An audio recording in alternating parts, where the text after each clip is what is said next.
anybody, I mean, burnout is a non-specific term. Anybody can have burnout in any kind of walk of life or their role or whatever. But for autistic people, there are particular things that feed into the stress that we experience alongside all that other stress that everybody kind of experiences.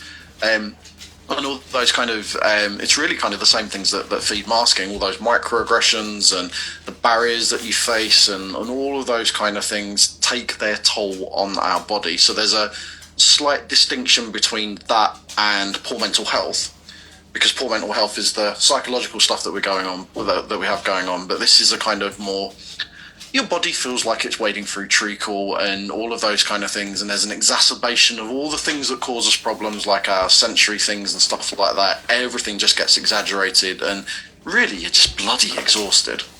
Yeah, definitely. So I think I would frame it as operating in high gear for too long. And the impact that has on your ability to do day-to-day life. Yeah. It becomes severely impaired as well. And burnout can often change you as a person as well. And I think burnout is something that is, and you say this, it's an integral part of an autistic person's life, isn't it? So I always think about burnout. The thing that I remember is that when you're autistic, whether you're aware of it or not, whether you're aware you're autistic or not, our whole life is fundamentally centered around managing our energy levels. And this is where a lot of the needing to know what's next and unexpected changes and all of that stuff, and maybe some even demand avoidance as well comes in. But burnout is a massive feature for every autistic person. And the impact, it can take years to come out of burnout. I think sometimes once you have your first big burnout, that's it. You are changed. You can lose skills that you previously had. You lose interest. You have to kind of find a way to come through it and also mitigate that for the rest of your days, really. Yeah. So, yeah. Yeah, absolutely. And I would call it a kind of, I think you're right. Once you've had it, you never 100% leave it. It's like it's taken that much of an impact on your body and your brain that kind of all you have is flare-ups from then on, kind of thing. And talking about age as we get kind of progressively older, and our body starts doing things that we don't want them to do and stuff, and all of that is a kind of burnout feeds into those things as well. The kind of the physical co-occurring stuff that we have, it can exacerbate and make those worse, and so you never kind of leave burnout, but there are things that you can do to kind of mitigate it, which I'm sure we'll probably talk about over the course of the session. But also thinking about, I often refer to burnout as a kind of, it's a massive red flag as to what was happening to you prior to you landing in burnout was problematic for you. So there are things that fundamentally need to change within your lifestyle, within some things you won't have any control of, but some things you will, within your kind of understanding of your own needs and how you meet those needs and all of those kind of things. So although it's something which is incredibly detrimental, I often see it as a bit of a weird opportunity as well. It's an opportunity to reflect and think about, what can I control in my life? What can I change for the better that's going to mean that this doesn't impact me as much as it is now in the future? Yeah, and I always think that's so, obviously when we work with individuals or families or whatever, when, we're going through burnout, one of the questions that I get a lot is, when will things go back to normal? When will things be like that again? And I think we have to remember that things being like they were is what got you to that stage in the first place. Yeah. So they will never be like they were. And this is why I don't really like to talk too much about burnout recovery. I prefer it as like a rehabilitation, because it's not. It's almost like you've had this major event because you've been pushing too hard for too long, and now we need to adapt and live in a way that's kind of authentic. Or more authentic. Yeah. Avoid that again. It's almost like your body putting its foot down. It's a physical trauma. That's kind of what's happened to you. So the same with, I talk about kind of trauma recovery in inverted commas in the same kind of way. You don't recover from trauma. That doesn't happen. You don't get rid of it or put it somewhere and then leave it there. It's kind of, you learn to live with it, work with it, manage it. And it's the same with this as well. And it's kind of, and it's all wrapped up in that kind of unmasking narrative as well, because masking plays a major role in this. The kind of the pushing through, the holding yourself in certain ways, the energy that you pour into that's going to take a toll on your brain and your body. And then the kind of the other side of that is the not doing of that is not as easy as just stopping. It's more about understanding what your needs are, and that's the bit that people miss from that masking narrative, and I think they often miss it from burnout as well, is that, again, that's the opportunity to actually think about, what does my body need? And, and that's something that for many of us, we're never encouraged to do. We're never encouraged to reflect on our needs like that. We talk very loosely often about understanding our sensory needs, but actually what does that really mean? And how hard do we work and what do we focus on that? And some of those things we're going to discover by accident, but some of them it actually takes work to figure out what these things are and how they're impacting on us. And unfortunately, that's, if we lived in an ideal world, that's something that autistic children would manifest in the world, and everybody would be rushing around going, how are we going to help you figure out what your sensory needs are and what your communication needs are, and all of those things would be in place, but they're not. We have to do that work ourselves, and because it's so uniquely personal, we can't rely on other people to do it for us. Support is great with that, but so all of this kind of feeds into that. How do we understand what's happening to us and why it's happening to us as well, and then what do we put in place to stop it from happening? Yeah, that self-discovery really does need to be intentional. Yeah. And I think you've always said about learning through introspection. When neurotypical children go to a neurotypical school, they are surrounded by other neurotypical children to learn how to neurotypical, and I don't know about you, Kieran, but it wasn't really until I found my community that I was like, oh, okay. Yeah. This is how we do it then, and we learn from the people that we're surrounded by, but obviously we're in the minority here, so we don't grow up with other people like us a lot of the time, showing us, modelling, what works for them and so on. So you really have to go and find that out for yourself. Yeah, and I think for people who are discovering that they're autistic now, we're almost like it's weird, it's going to sound crazy when I say this, but it's a bit like a golden age kind of, there's so much opportunity now which didn't even exist 5 years ago, and 10 years ago it definitely didn't exist, and 20 years ago when I was diagnosed, we were there were no other autistic people in the world as far as I knew, so so things have changed dramatically, and it feels like we're in such a dire position, despite the fact that the UK is probably the most progressive place in the world to be autistic, which is a really, really ridiculous thing to say, but it's true. So those of us that are here have a lot of privilege that maybe we don't recognise that we have, and it probably doesn't feel like privilege, but it really kind of is. But on that as well, we've got to mitigate with that so many of the spaces that we have where we can connect with other people and we can have those light bulb moments and go off, there are still groups of autistic people who aren't seen in those spaces and can't see other people like them in those spaces as well, thinking about people that are black or brown, or people that are thinking about different genders and things like that. So there are still spaces where we need to curate safety, and unfortunately a group of us are getting what we need, but there are a large group of us that still aren't as well. And it's weird to talk about privilege when your life's crap in so many ways and you've had so many negative things happen to you. It's a weird thing to talk about privilege, but unfortunately it comes in scales, doesn't it? It does. Can I just jump in? I think you've sort of answered some of these questions along the way, really. We had a question at the beginning, I'm just going back now, asking, can you ever fully recover from a big burnout? And I think you said, Tanya, you're never quite yourself. And that's the thing. So wanting that recovery, holding on to that old normalised self is probably not going to aid you in your rehabilitation. Yeah. And internalised ableism really plays like the art of letting go. It's a real big thing, honestly.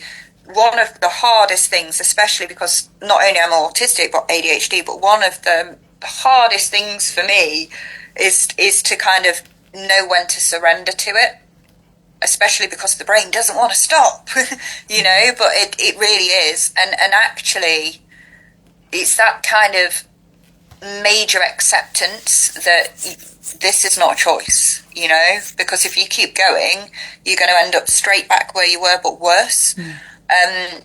But it's such a major thing. So yeah, it shouldn't. You have to let go of what it was before, because that's what led you to where you are now. Yeah, somebody else in the chat replied to that with actually a really interesting, very similar to what you've said, but they just put it really nicely, that you can recover from burnout, but your new reality will be different to what it was before. Yeah, it's like going in a different direction. It's like literally making that tangible choice about the road that I was on was not the right road for me, so I've got to turn off and go on a different road. And what's that going to look like, and where is it going to lead me? And those things are mitigated by like how much privilege you have to change, how much control you have in your life, and support that you have, and things like that.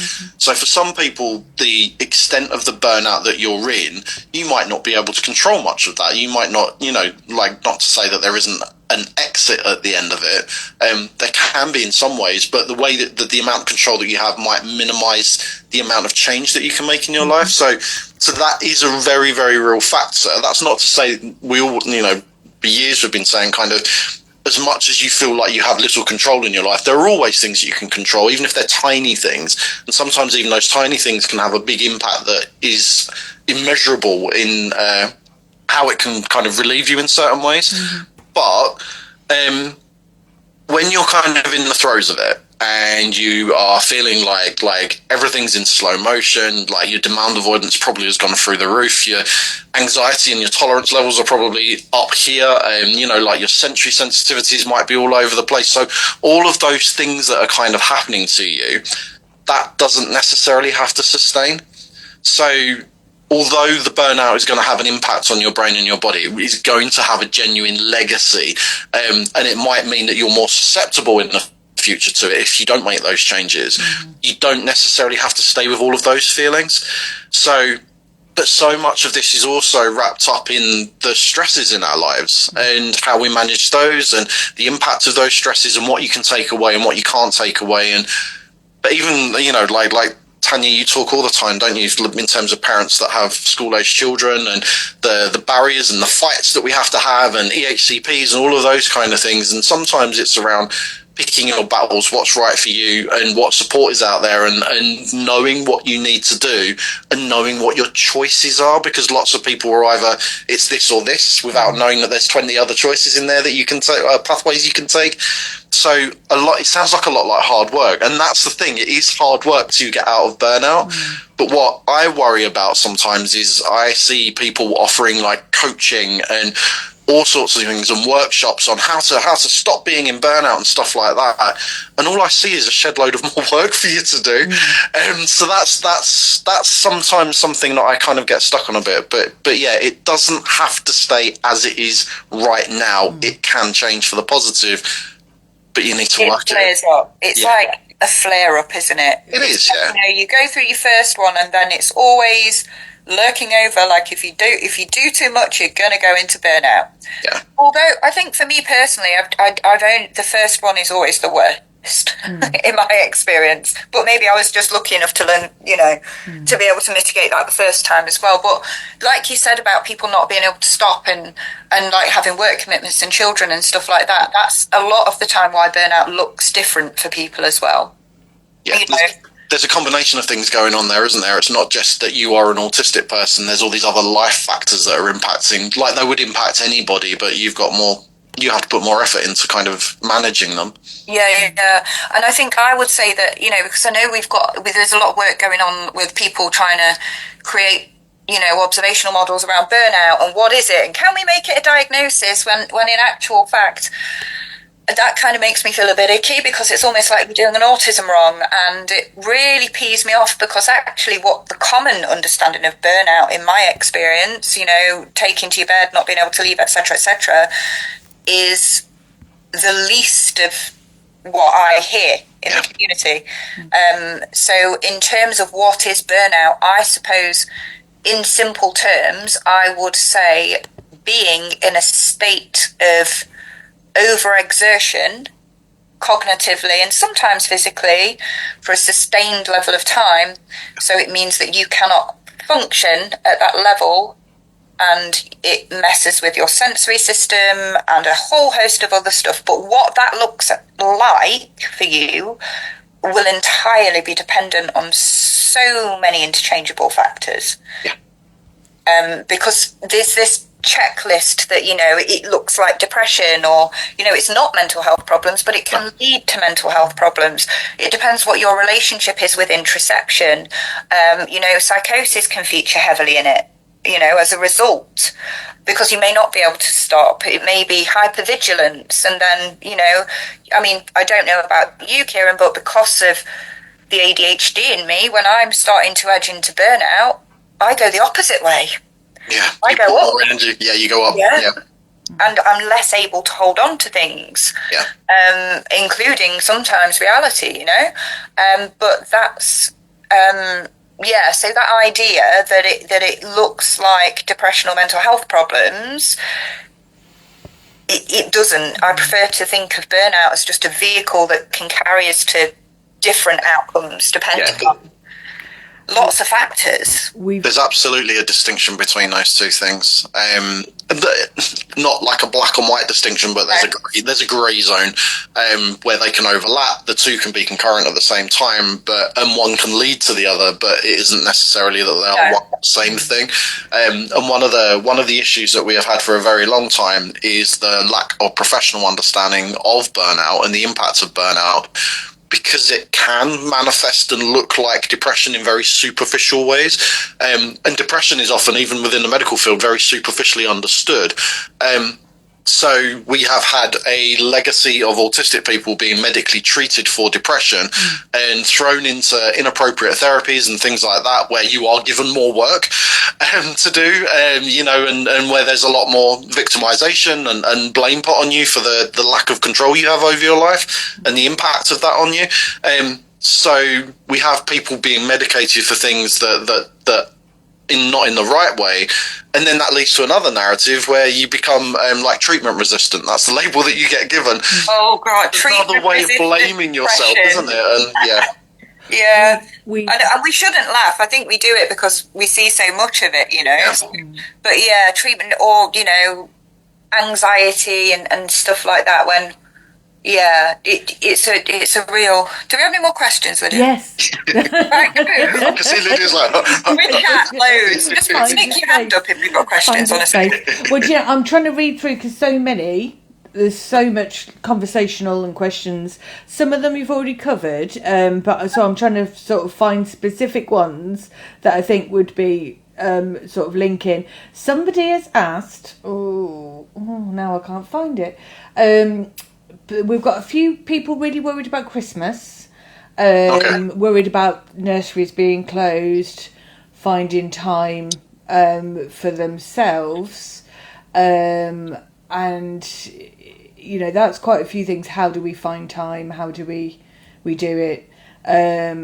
Somebody wants to know about the difference between a mental health breakdown and autistic burnout. So I think, we just covered that. One can lead to the other. They're distinctly different experiences. So, for example, you could have a mental health breakdown and then as a result end up in autistic burnout or vice versa. Mm-hmm. They're not distinct, but they often can happen in tandem. And actually, I would burnout. So I was just going to say, burnout can be an indicator that there may be a mental health problem in your future. Or if you've struggled with your mental health in your past, it can actually, recognising when you are approaching burnout can actually be something that can help you manage that. Somebody's also asked about the relationship between burnout and trauma. That sometimes they use them interchangeably about their daughter's experience, but they were asking what the difference is. Do you want to take that one? I always have it, so people always go to me, what's the difference between autistic expression and trauma? I'm like, can we stop trying to split these two up? Because it's, that's part of the problem, isn't it? The trauma becomes part of your identity. So the things that you do are you. And burnout and trauma kind of lock and overlap with each other, and it's all mashed up. None of these things are distinct. None of these things are kind of like, you can't put this here and this over there and that over there, because they're all just a mash of stuff together. But experiencing trauma is probably going to make you more susceptible to burnout, because when you have had traumatic experiences, whether that's kind of cumulative kind of CPTSD kind of trauma, or you've got the big capital T traumas, that's going to take energy. Managing that is going to take energy. Managing your mental health is going to take energy. So anything that's going to uptick your energy usage is going to make you more susceptible to be burnt out. So obviously if you have PTSD and you have PTSD episodes, things like flashbacks and stuff, or where your mental health kind of flares in kind of negative ways at periods, that's also going to take its toll on you in terms of energy. So, and your body's going to feel the impacts of that. And that's why quite often when people are experiencing kind of more extreme burnout, or they've had lots of burnout periods, we have narratives around things like pain in terms of fibromyalgia. We don't really know where those come from, but I've never met anyone with fibro that I haven't looked at and thought, yep, you're an autistic person. And I am generalizing there, but generally these things kind of happen. You can have weird, like, autoimmune things going on, all sorts of different stuff, gut issues, and sorry, Tanya? MCAS, allergies, gut issues. All of a sudden you can become, for me it's gluten intolerance randomly, just too stressed, gluten intolerance, where did that come from? I start getting joint pain as indication. But where do we separate? That's like saying, where do we separate autism and trauma? The answer is we're never going to know, because actually the diagnostic criteria are based on traumatized autistics. So I'd say that if somebody is in burnout, or has existed in that high gear for so long, then the two things you can't separate, because it's fundamentally, I suppose, a type of cognitive strain in a way. Which is why it brings back to the point that you made earlier, the stuff that I've been talking about for years, that burnout is an inevitable part of being autistic. Trauma. Being monotropic is, that's going to cause you to be burnt out. Your brain's burning energy and burning sensory information, and like thinking about it as fuel. It's really steaming through it all the time, seeking to do the things that it needs to do in order to keep itself interested in stuff. So that takes a lot of energy. So merely your existence as an autistic person in the world is going to mean that you are going to burn yourself out at points. But like Tanya said, things like the expectation of living in the world that we do, which is kind of neurotypically centered, and kind of we're on the outskirts of that. So those attempts to fit in with neurotypical systems and societies and things is then going to add to that level of burnout. And then trauma is going to add to that, which is also inevitable at the moment, is going to add to that level of burnout. And then when you have co-occurring stuff and intersectional differences and things, they're also going to feed into that, and so it's an inevitable thing you can't avoid, but what you can do is mitigate the effects on you and manage yourself in ways, in the privilege that you have to control things, to kind of avoid it harming you as much as it can do. And just remember, through a lens of monotropism, we all have a finite amount of attentional resource.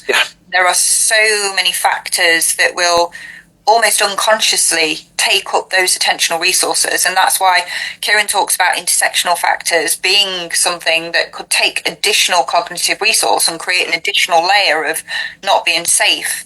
Parenting, for example, if you're responsible for 2 little lives or 3 little lives or whatever, or you've got young children, that's a massive, almost unconscious plug in to being responsible for, so you're basically splitting your attention continually, which is not easy for autistic people. So the result of doing that for a very, very long time is going to lead to burnout. So Hi, Lydia. Raising my hand. There's 2 or 3 there that kind of link in again where you're at, which is why I'm interjecting.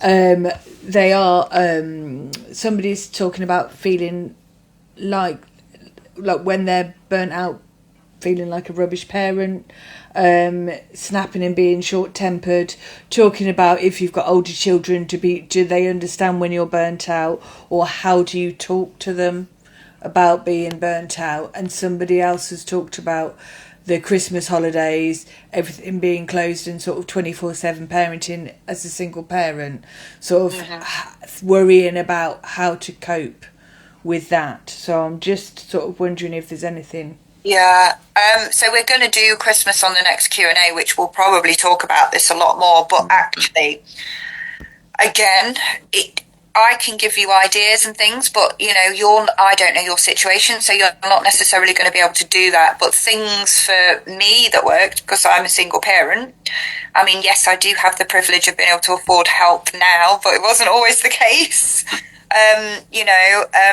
For me, things like drama days, PJ days really help. It's letting go of the shoulds, I think, is a massive thing. Floor picnics, grab and go foods, like Christmas is the time for the picnic foods, iPad times. I think it's letting go of that kind of normative idea that everybody's doing it better than you are. It is really difficult, yeah, definitely. If there is any ability in there to be visiting families and so on and so forth, great. I find that parks are great because I can literally just sit there and the kids can do the thing, And also, I don't know about you guys, but me and the kids are staying in this Christmas. We ain't doing the family thing. We just don't, And I think we put so much pressure on ourselves, thinking that, taking literally what we see on Instagram and Facebook about how everybody's doing a better job at parenting than you are. But as somebody who works in social care, I can fundamentally tell you that's not the case. And just cutting yourself some slack. I mean, it is really, I always think as well that, if you're autistic and you're an autistic parent going into burnout, then actually the sooner we can start to have these conversations about burnout is sharing and educating with our own children. And that's creating, I wish somebody bloody explained to me about burnout when I was 7. I wish I knew that. I had to wait until I was 32 for that one. But, and then previously thinking that I've got all these mental health problems and things were wrong with me, and it turns out no, it's just a touch of the tism. But I joke. But yeah, it's those expectations, and learning to say no. Boundaries are going to be the biggest weapon, if you like, that you've got against burnout, and really creative ways to keep them occupied for a very bloody long time is great. And somebody has sort of also asked about their child's been in burnout for 18 months and largely out of school. Just started to try do short half-day tasters. First day she wanted to go back. Next time she decided that she couldn't cope with school. She wants to stay at home. And sort of finds it hard to even see family and other people in the house. So she's really concerned about what to do to help her, and what about education? Education you can do at any bloody time. I've got no GCSEs whatsoever, and I've just done a master's degree, so don't worry about that. We are designed to educate ourselves and follow our passions. That is literally what we do. How many degrees you got, Kieran? None. No, don't think so. But we live, and we do all right. When we get to that point where the light bulb goes off and we go, oh, damn, we don't have to live up to all these shoulda, woulda, coulda explanations.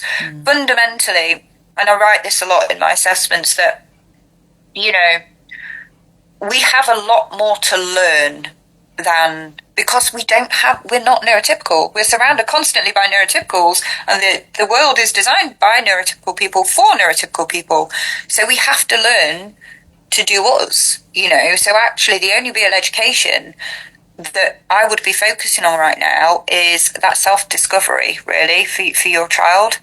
And also recognise in recovery the fact that they were able to advocate and go, do you know what? I'm going to try this school. So what worries me there is the fact that, you know, they've done a half day in a school when they can't even see family or leave the house.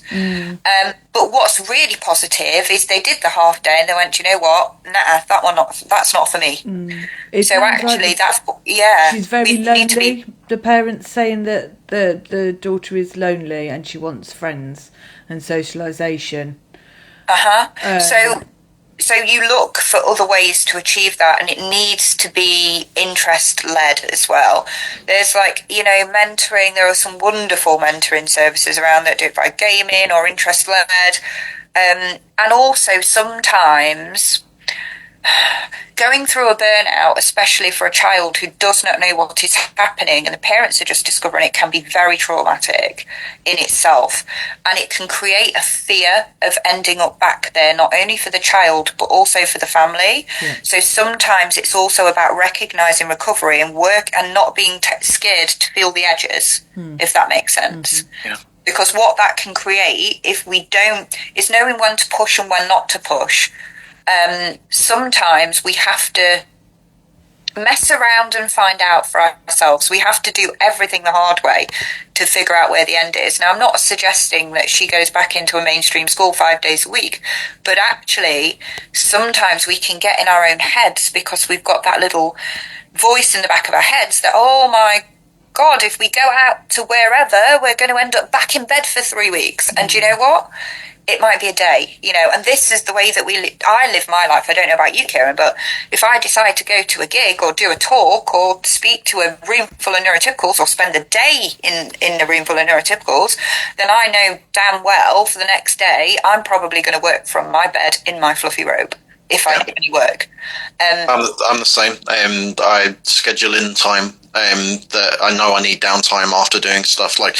Lydia, you did a big conference the other day, and probably, I imagine I don't know if you did or not, but the day after at least should have been blocked out completely, where I'm doing nothing other than minimally meeting the needs that I have to meet, and you're looking a bit awkward. I didn't do that, but I must say, it got to dinner time, and I couldn't, I was like, yeah, we're having this anyway. Yeah. And it's really interesting, because it's the first time in a long time I've done speaking like that, and I found yesterday I really struggled to get words out a lot throughout the day, which was interesting. Yeah. I would say with this young person, like with so many, I think the key word that I heard there was largely out of school. So they're in limbo right now. They're in a nothing place. Like, school is still a factor, it's still an expectation, there's still a, you know, like, it's still on the table. And I think from my experience with my children, when they have fully kind of clicked into gear of actually there are opportunities here, has been when school has been taken off the table. You know, like, there's been a definitiveness in their lives, because that's the thing, like as all of us who exist seeking kind of safety and predictability, when school's still on the table, what you're predicting there is unsafety. That's constantly there. That drag and that draw is there. The threat of school is still there. If you make the decision that school is going to be the thing, then there's a concreteness to that, and that's fine. But also, if you make the decision that school is not going to be the thing, you need concreteness there. Like, what's that going to look like? Yeah. And so many of our young people, that I'm sure it's the same for you, Tanya, when we're working with families, it's that parents are having conversations about they're struggling at school, and, you know, like, what does home education look like, and do we have to be teachers and things like that. They're having that conversation together, but no one's talking to the child in those terms, you know, so the child doesn't know what their choices are because they can't recognise them, because they're not there presented to them. So this has to be a unit decision, this has to be a team decision, where you explore what your choices are, and then you can make a decision based on knowing, rather than it might look like this or it might look like that, or there's school, you know. So the concreteness is such a key part of this, that if you want the child that isn't burnt out, concreteness is a key component in that. And also, it's like I was saying to Kieran, what I see a lot of, especially doing assessments, is that really burned out kids will opt for school because, again, the alternative is unknown. Yes. So actually, if we actually sat down and gone, well, it could look like this, or it could look like that, or it could look like the other. Because actually the idea, if you're going into it, and children do not have the benefit of experience in the ether to know that there are specialist provisions or EOTAS or home ed or forest schools or all this stuff actually. So, and sometimes as adults we forget that in our own anxiety, don't we? Also, I think what I would be very aware of, I'm not saying that this is happening, but sometimes we get, it's so fixated on fix it, that we forget as parents the regulation that we're bringing to the table and what could be contributing to that anxiety and that burnout for that child. And actually, that's why when we pull the plug and we start parenting therapeutically, it not just pulls the plug for the children, but also for the parents, and everybody has that. Everybody relaxes a little bit.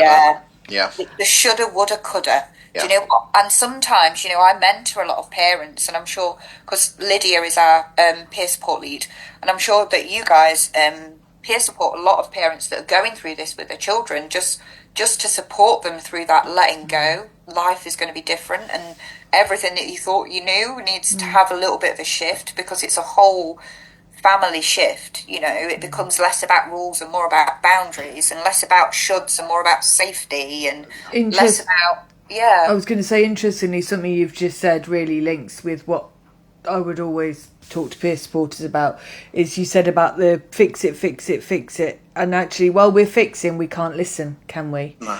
And so being able to stop in and listening to what is needed could be what helps with the next steps. And you know what is really valuable, and I always advise this as a bit of an exercise for parents, because I think the Western conditioning of parenting does not promote connection. No. So actually going on that discovery journey together as equals with your child in a way that they're able to do. I mean, Nick's here, who created NeuroBears, for example. Finding that stuff out about yourself together can be really kind of like bringing... it can bring you together and reconnect you on a level. And actually sometimes, we pedal so fast because we feel a lot of guilt because we didn't see it, or we didn't realise it, or we didn't anticipate it, or we didn't know what to do. Actually apologising can really help that as well. I think one of the most important things here, in the spirit of that, is the level of honesty that we have with our children about what we're experiencing as well as what they're experiencing. And I think one of the kind of the biggest things for us as adults learning about ourselves is that connection with other people, that community connectedness, where you go in a Facebook group, or you go online, or you go in an actual room with other people, and they start talking about their lives, and all of a sudden you're like, that's me, I do that, that's me, that happened to me, and like all those connections and all those light bulbs going off. And our children get minimal opportunity to do that unless they've got an incredible network around them of other autistic children, but also other autistic adults as well, which most autistic kids don't have, apart from within their families, and lots of people who are probably autistic and don't know that they are. So you can become the focal point of actually that connection and that journey that Tanya's just described. And also what that does is it creates a safety in your relationship, because when you are holding on to things and protecting your children, quite often what you're doing is kind of weirdly gaslighting them in a way, because your children will intuitively know that something is wrong, and that they're and that they will intuitively know that mum or dad or both are stressed, or that all these things, and that I'm the root of that stress, that I'm the one that's manifesting that and making that happen, which is then going to be internalized by them. So while you're busy protecting them from that, it actually can inadvertently cause more problems.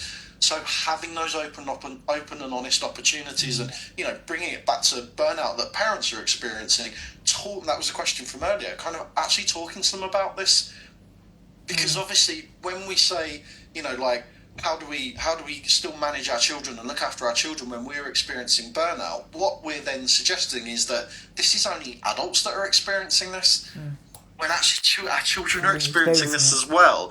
So if we're both going through the same thing, why on earth aren't we talking about it? Why aren't we communicating around that and connecting over that, rather than I have to work even harder to look after you, which actually might even then be causing more problems than it solves? So Yeah. And also, just a quick one, really practical. Home ed groups are really bloody good because they're usually full of neurodivergent kids that can't go to schools. So if they're really wanting that, that nature and that light, easy touch kind of little bit of socialization and finding people that they might relate to and maybe building friendships, home ed groups can be a real good starting place for that. And one of the things that I've worked me and my wife have worked really hard with in our children is helping them and helping us to understand what friendship and what socialization means to them, what their understanding of what they need is, and actually what their needs are. Because so many of our kids are, they're plonked in classrooms with 30 other kids. These are your friends.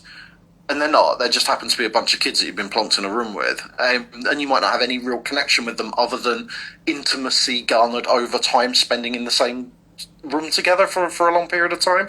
So real friendship, as many of us know as adults, actually that manifests in sometimes not speaking to someone for 6 months and then just picking up a conversation where you left off. It means people who are ready to step into your lives and support you and who you want to support. That's not really what kids' friendships look like, and that's something that can evolve over time. So having conversations around what does a friend mean to you? What do you want from a friend? How could we maybe manifest that? Like my youngest and my eldest would be described in a neurotypical sense as being antisocial. They're absolutely not, but they need to manage friendships online. They have different friends in different areas. So my eldest has friends that he plays on Xbox with. Now, they're friends that he went to school with years ago, but they're his Xbox friends. And he has other friends in other spaces, and they never cross over. They never match together, So it's really about curating a journey. And if the young person in this context is desperate for socialization, what does that mean to them? And why are they desperate for it? Even having that, what are they getting from it? What are their expectations from it? Is the reality going to match what they expect as well? So this is a real family shift, and it requires everybody in that family to think about everything very, very differently. Yeah, and there's a level of kind of meerkatting about that as well, because I think when our family's in crisis, or we're in crisis, or we don't feel safe in our bodies, we don't understand what's happening, mum and dad are trying to fix it, you're the cause of the problem, even though they say you're not, but actually there's this huge cloud of anxiety, and we turn, and actually if we're in burnout, we're probably not feeling what's going on inside of us and what we want, so we can actually turn into the shoulds instead of the actual intrinsic needs. I should have friends, I should be going to school, I should be doing these things, and all these other people do these things, so if I tick all of these boxes, things should be okay. And actually that just perpetuates the cycle. So it's really scratching that surface of what that looks like. Yeah. And sometimes, again, like I said, you've got to feel the edges. You've got to foster these opportunities for socialization and take the risk with going somewhere for an hour and then actually debrief and go, so how was that then? It's about taking calculated risks sometimes as well. Yeah. Because actually that anxiety of going back into a burnout or back into worse can actually perpetuate more of a burnout. It's such a balancing act. Yeah, it absolutely is. Absolutely. We've had lots of conversation, people supporting people in the chat, lots of neurobears mentioned in there, and Nick has done some talking with people. It's all lots of conversation, so I'm trying to see whether there's questions that we need in there. I think I saw actually one that, is there a link between burnout and functional neurological disorder? Yes, and I kind of wanted to take this. There's lots of links between autism or being autistic and lots of other different things that may occur. And I think it's what Kieran was talking about, things like autoimmune problems and all these different things. What I would say is that everybody is unique. Every autistic person is probably more unique than when you're comparing neurotypical people, if we want to go down that route. But actually, how stress, trauma, burnout, and all of those things contribute to the mental health of a person is entirely individual and based on an awful lot of things. So while we can pull up research papers and go, yeah, there's definitely a link, well, autistic people are also more likely to experience stress, trauma, minority stress, all of those other things. So it's a bit chicken and egg, but yeah. It's difficult to unpick. So is it connected? Probably. Like, for example, I see a lot of children, for example, that start experiencing tics when they're nearing burnout, for example. I've seen some people start experience non-epileptic seizures. Is there a lot of research out there on burnout? No. Is the route that they're going with the burnout research necessarily the right one? Well, that's up for debate, but we need to do research burnout now, Kieran. Burnout research. But yeah, so is the links between this? Is the links between that? That's kind of moving towards an observational medical kind of model lens, and it helps us understand things. So the way that I try and remember like things when we talk about, oh yeah, I'm ADHD or I'm autistic or I'm PDA or whatever, for me all of that inside me makes an extremely unique combination, which then interacts with my upbringing, my environment, all sorts of things. It's entirely unique. So actually I think we're using these little things just as kind of signposts for other people to better understand us.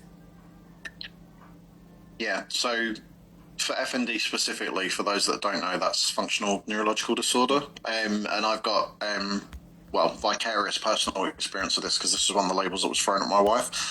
It's just been thrown at my really good friend. Well, she developed, yeah. So what that kind of means is that it's nerve pain or loss of sensation with no identifiable neurological pathology. That's how they describe it. So basically, it's your nerves are doing stuff, but like really, IBS, isn't it? It's coming. Yeah, it's the IBS of the kind of neurology world. Mm-hmm. And an IBS is a label which is given to people to make them go away. It's not actually a real label that means anything, in the same way that FND doesn't really mean anything.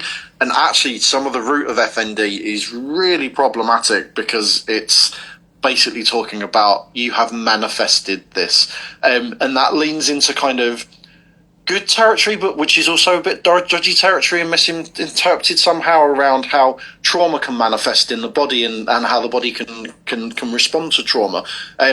Which if you go with Good Ball Mate and people like that, they'll just say that everything in your life is related to trauma and nothing actually really exists, which is not a good way to go. But I think Tanya's right in terms of thinking about this, that if you are an autistic person, you have lots of things going on in your body. If anybody here has ever been on any of my training, you will know that I talk about the over 75 different co-occurring conditions that can go along with being autistic that are common. And there's lots of uncommon ones as well. So there are lots of things that can be going on in your body, going on in your brain, neurologically, biologically, physiologically. And so when I hear of people experiencing nerve kind of symptoms, that automatically takes me to places like, we don't know enough about Ehlers-Danlos syndromes, and we don't know enough about autistic bodies, full stop.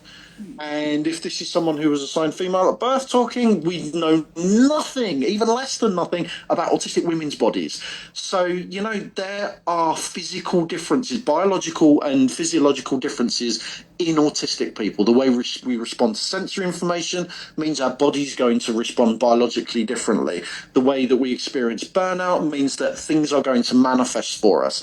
Our bodies are really fascinating, interesting things as humans, but as autistic humans, there is a lot going on in us and interacting that we don't know about really or understand. We just get labels thrown at us that really don't connect to each other or don't understand the intricacies of our bodies and our mental health and all of that kind of things going on. So when I hear someone experiencing that, I would say FND is a label that's given to people where they haven't found the source of what's going on.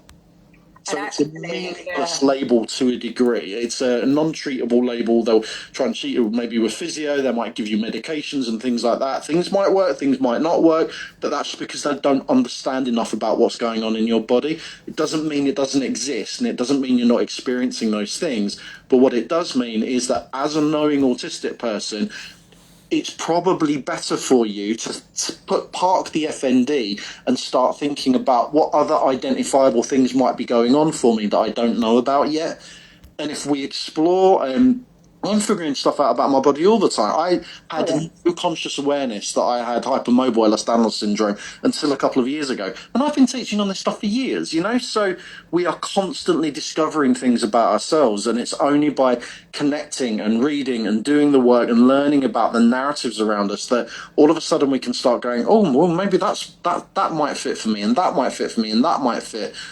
Until we get that whole fuller understanding, that bigger picture understanding of ourselves, then these labels are kind of not helpful. Signposts sometimes, you know, but actually I think as well that like medicalisation and medical stuff has got its place, but there is a huge power imbalance and privilege and all of that wrapped up in it that means that we afford it an absolute. It almost becomes a validating thing that they've got to say the right thing because it's so tied to identity and stuff like that, when actually it's a bit of guesswork, you know, especially with things like functional neurological disorder. I mean, my really good friend burned out and started experiencing Tourette's-like symptoms and non-epileptic seizures. Functional neurological disorder. It's gaslighting, it's blaming, it's a load of privileged folk saying that, you know, oh, we're the best, we know what we're doing, so if we don't know what we're doing, it must be the problem is you. You know, when in actual fact, magic is just science we don't have the understanding of yet, you know? So actually, like Kieran said, focusing on the things that you can make good. The things you can learn about, the things you do have control. Yeah. And the Instead more you of learn looking for external validation from medics, and the more you learn about yourself, the more you start to realise that you have more autonomy and agency than you knew. Yeah. Because the more you understand yourself, the more you might be able to just do that, or just do that, or just do that. And you might not have known that those choices were available to you, or those needs needed to be met. Even like if I had a penny for every autistic person that works in an office that said to me, I don't understand why I have headaches all the time, and then we go, what's above your head? Like literally just even that clocking that there's like a light bulb above their head, you know, literal light bulb, and that might be causing their problems, or you know, it's just those simple things sometimes. And one of the most simple things, and I do this like, so I mentor people that have experienced quite a lot of trauma and then been formally identified as autistic as a result. I work with a fantastic psychiatrist, but anyway, I will often say to people, because when they're in that state, they're so kind of like, need to push forward. And what that does to your interoception and your sense of self and knowing yourself and that felt safety, I will say to them, do me a favour, right? Just wear noise-cancelling headphones for the day and then assess where your spoons are at the end of it. You know, or do me a favour, next time you go out in public, just wear really dark sunglasses and see how that feels for you. Because we've been so used to suffering, for want of a better word, that our interoception shuts down to cope with it, that we aren't aware that there is any different. A bit like we were on the school situation. If nobody shows us a different way, then how do we know? So definitely try these things on. You know, it literally is a case of, oh, well, if I was sensitive to noise, I would have known, right? How do you know until you try blocking it out? So, yeah.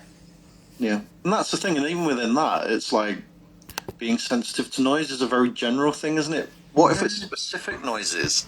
What if there are certain things within those, you know, you might think, oh, I have a sensitivity to light, but is it actually specific lights, you know, or is it different tones of light or colours of light, or, you know, so actually taking those extra step with those things, and all of a sudden you can be like, oh. Yeah, so for me, there's so much richness to this. Complex noise for me. Yeah. Oh, my Lord. And my work colleague, Mary, absolutely like, he's literally two people talking at once, she will hit her rage button. Yeah. She's done. Doesn't matter where she is. But yeah, but there's so much to discover about yourself or your children or anything in that way. There's so much discovery to be had. Focusing on the things that are within your control is probably better than looking for external validation from doctors, unless you know medical stuff has got its place. But yeah. Oh my God, we've done an hour. I think we've just lost the Lydia as well. But yeah, I mean, there's so much things that you hadn't considered. I mean, me and Nick bond all the time over, we like paint, like real, the stabby things, and like digging the nails into the palms and stuff, and those rings that actually so good, but so regulating, But yeah, there's just so much. I mean, have you got that kind of 75 co-occurring things on your website? Not publicly, but it can be. Yeah, because these are all different things that maybe we should look at, Yeah. And actually, it's about being critical and taking the information from the different sources, critically analysing it and going, let me try this hat on today. Does that fit? Oh, actually, that might be worth looking into. Or maybe I should do this, rather than, not everything is gospel. And actually, I think as well, being autistic, part of being autistic for me was kind of getting used to that difference, if that makes sense. Yeah. You're different. So everybody thinks you find the autistic community and all of a sudden you feel like you fit in and everybody's the same. Oh no, you just bond over being very, very different. But yeah.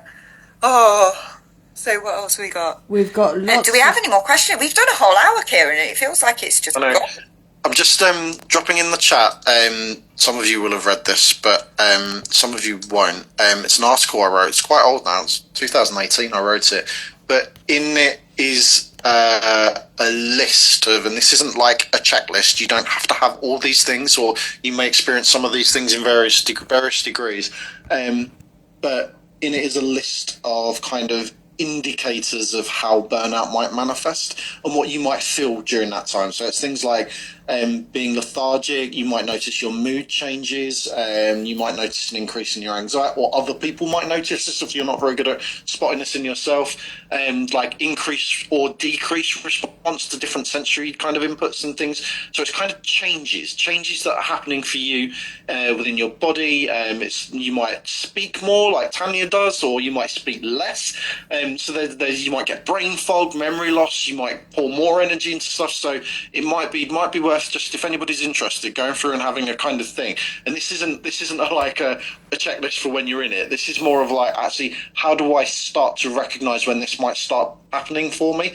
And these are the kind of flags and indicators that might be a warning sign for you that you are getting close and that something really needs to change. Yeah, it's more of a curiosities list, isn't it? It's about promoting that curiosity and that kind of like interoceptive awareness. And we do that by being externally aware and looking for other, through all the lenses. I mean, for me, my indications of burnout, my ADHD medication stops working for a start.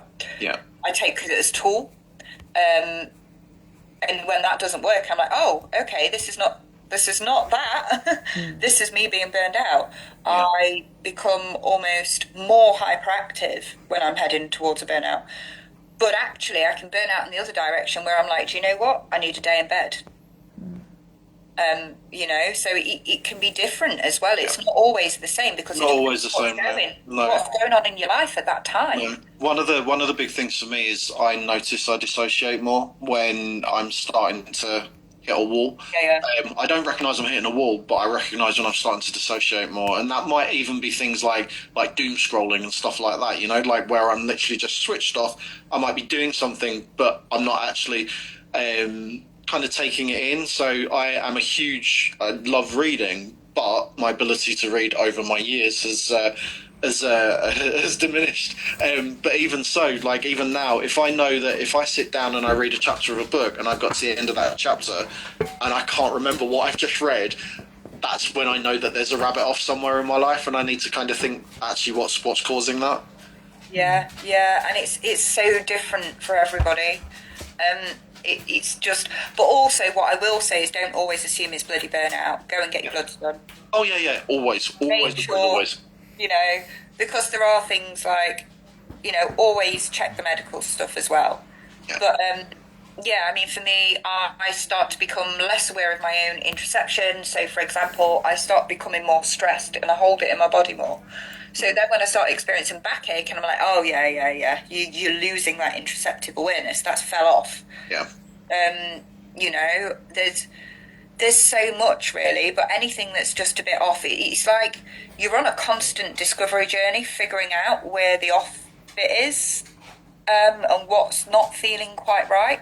Yeah. And I think, you know, and Kelly Mayer would probably agree with me, but really bringing interoceptive awareness into your day-to-day life is probably the biggest tool that you've got. So working on that interoception as a rule, just like somebody would work on, I don't know, mindfulness or meditation or whatever, so I suppose that is interoceptive work, is really important as well for me. So I have to schedule check-ins with my body. I have to make sure that I'm living authentically. I have to notice, like actually force myself to notice, am I tired? Am I thirsty? Have I eaten today? And I've got lots of tools to help me do that, because it won't just kind of naturally happen. Yeah. Especially if you're busy. Yeah, no, absolutely. And I think one of the big, and that's such an important message for all of us, not just those of us who don't have interoceptive issues or aren't impacted as much by although I've yet to find an autistic person that hasn't really. But it changes. It does change. It evolves with you, doesn't it? But I think what's important to recognise there is that so many of us have interoceptive differences, not because we have disordered interoception, but because we've been taught to gaslight our bodies, you know, to not listen to what our bodies are telling us. And those things are there. They're there in meaningful ways for many of us, but we're taught not to listen to them, and we're taught that you should be doing things or you should be feeling things or internally sensing things that in this way rather than your way. And I think that's the thing. So reconnecting with yourself is such a key factor in that. I think, and you have to think about it. You do. You have to force it. I think really interestingly, as you've said, that individual nature of it all, you've got two comments, one on top of the other. One saying mindfulness has been really helpful, and the one below has said mindfulness makes me want to scream. But what does that mean for you? What does mindfulness mean for you? Absolutely. You know, that's entirely personal. Yeah. You imagine me sitting there trying to bloody meditate. Oh my God. That's like my worst nightmare.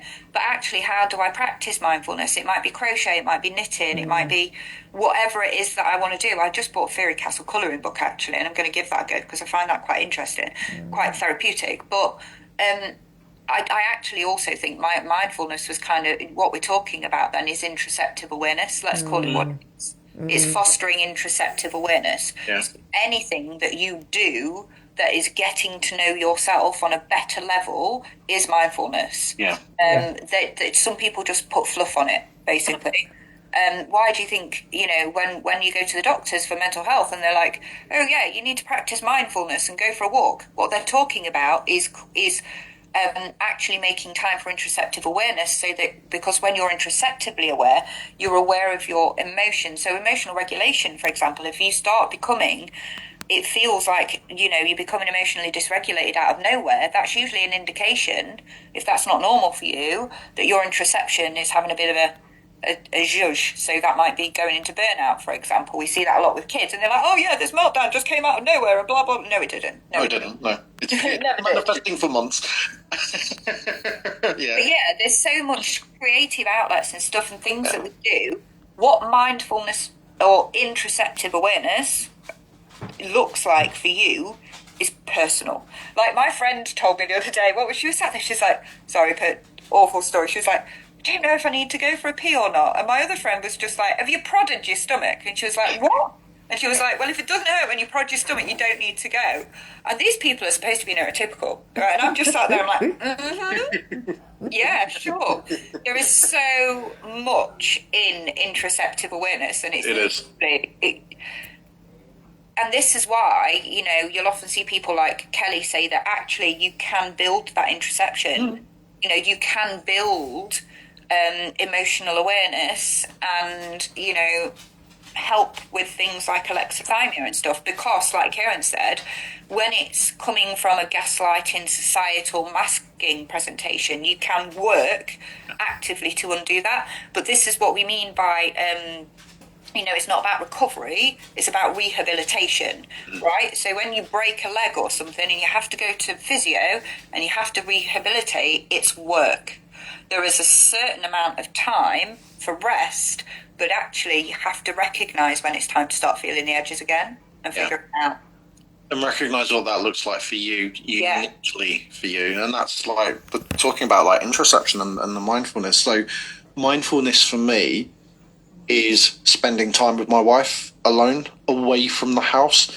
That's where I get to reconnect. That's where I get to emotionally regulate. She grounds me and I feel very calm. So, you know, so that's... Regulation, and we get that very rarely. Very, very, very rarely. So I've got to find other ways of kind of meeting that need without necessarily like having a babysitter or stuff, which we don't really have. You know, so it's gonna look very unique for every single individual person. And I think those two comments are perfect, Lydia, in terms of framing of what's the normative understanding of what mindfulness looks like, because everybody goes to that place of it's meditation or it's mantras or it's talking to yourself in the mirror or whatever that looks like, you know, and most of those things aren't going to work for everybody. So they'll work for some but not for others, and it's make of it what you will. And that's such an autistic way to look at all of this, that one part of being autistic is forging our own paths and being creative around that as best we can, and finding our space, finding out what safety means for us, understanding our own unique needs, and being non-conformist amongst all of that as well, because conformity is part of the problem here. Yeah, and do you know what? We only learn that stuff by trying it. Yeah. What works for you, you know, and don't be scared to just go, do you know what? That absolutely knackered me. I'm going to stay in bed for the next day, but I'm not going to do that again. Yeah. You know, those sort of things, you know, it's in my nature to run at things full force and then need to take time off. I'm not trying to achieve the normative steady pace. It doesn't work for me. You know, I tried for years. I let that go now and I just follow my interests, you know? It's really undoing that normativity, and we don't realise how deeply embedded it is. However, what I will say is internalised ableism and undoing that is not another reason to be horrible to yourself. Yeah. We see that a lot. But I will probably not even get it fully when I'm on my deathbed, you know? Do we ever? I don't think so. I think it's about...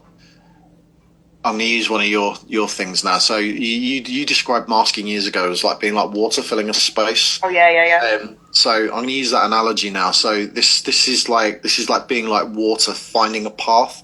So you're going to hit barriers. You're going to find, and the water always finds the path of least resistance. So, but that doesn't mean that it automatically just finds it. It goes through the hard ways first and reaches out and touches the edges, like you say, and it fills the space, and then it finds the path of least resistance. And that requires a fluidity. That requires, excuse the pun, that requires a flexibility. That requires you to understand yourself so that you can bring your anxiety levels down. And that's only you can do that. You're the only person that can do that. You're the only person who can understand and learn about and try to meet your needs. And nobody else can do that for you. So you've got to be fluid. You've got to find the path of least resistance and whatever works for you. Yeah, basically.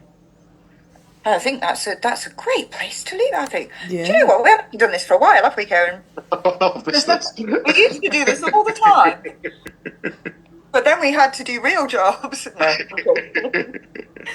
But yeah, so next, I don't know what date the next Q&A is going to be on. I don't think we have formalised the date yet, but so yeah, but we're going to do a Christmas one, so be looking at like, you know, tips and stuff like that. Probably I might even wear a Christmas jumper if you're lucky. I was about to say that. I might as well.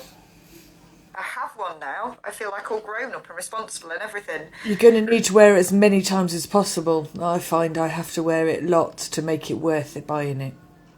Yes, exactly that, definitely. So pretty soon we will have out the dates for the Christmas Q&A, and we hope to see you all there, and we hope it was helpful. And yeah, bye for now, I guess. Bye everyone. Yeah. Bye. Take care.